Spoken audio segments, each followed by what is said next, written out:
So Christmas has come and gone, and for many it was a time spent with family, an occasion to spoil and be spoilt, and a day of overindulgence.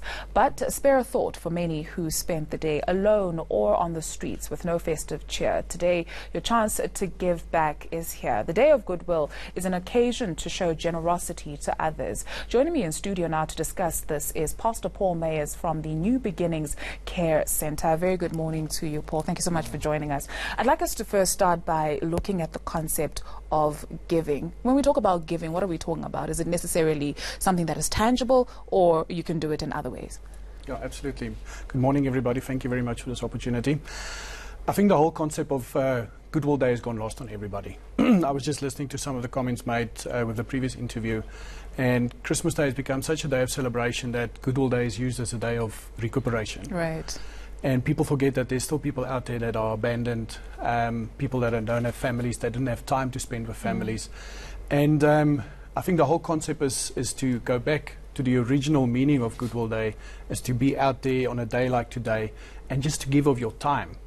It's not necessarily, you cannot give to a man on the street a tangible asset, because it will make him a target. But a plate of food, a discussion, just some words of encouragement is what most people are looking for at this point in time. Right. And let's talk about the work that perhaps that New Beginnings Care Center does. What kind of people do you respond to, and what are some of the challenges that comes with it?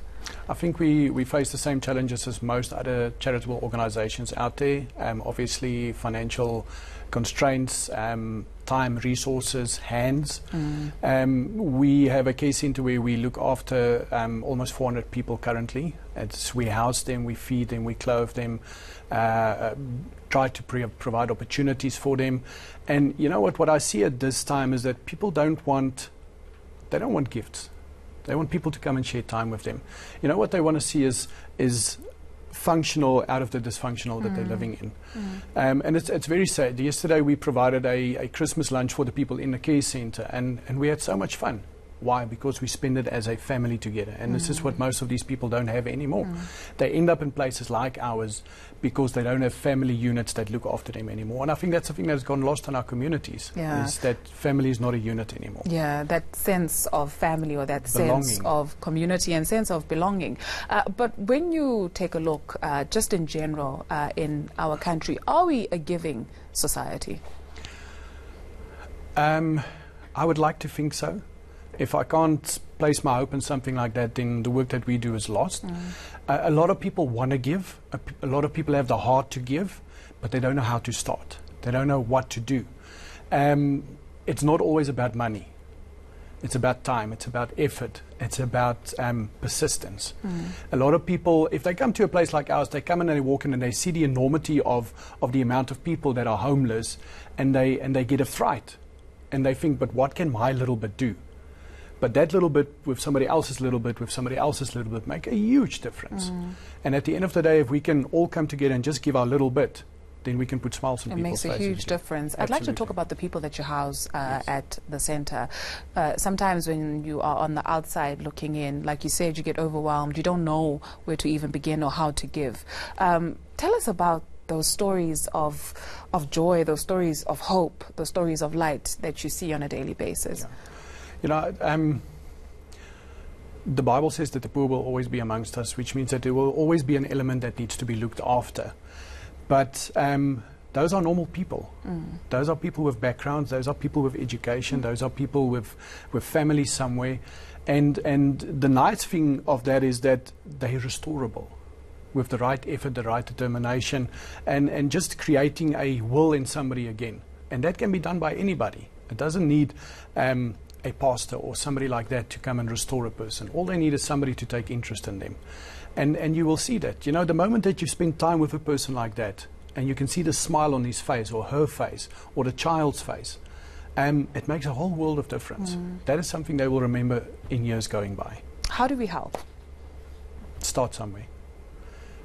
Find, you know what, there's so many charities out there that they're really trying their best. You know, we all know the big known ones, but there's so many of them out there. They just need a little bit of support. You know, not everybody need millions of rands to survive, but what they do need is just, if the people in the community where the care centers are, where the missions are, where places like that are, if people in those communities can just start banding together and support those communities or those entities there, it will make a whole world of difference again. Yeah. But now all these entities need to reach out, and you know, the pie is only so big. And everybody wants a piece of the pie, but everybody goes to the same places. But if the communities can start standing together, you know, we firmly believe that it is the community's responsibility to look after the community. Yeah, indeed. But you also find in the same breath someone who has it all in the monetary sense, but you are empty on the inside. So you can't give what you don't have, right? Absolutely. So if you're saying, come volunteer your time, but they're feeling, oh, I really can't even get out of bed.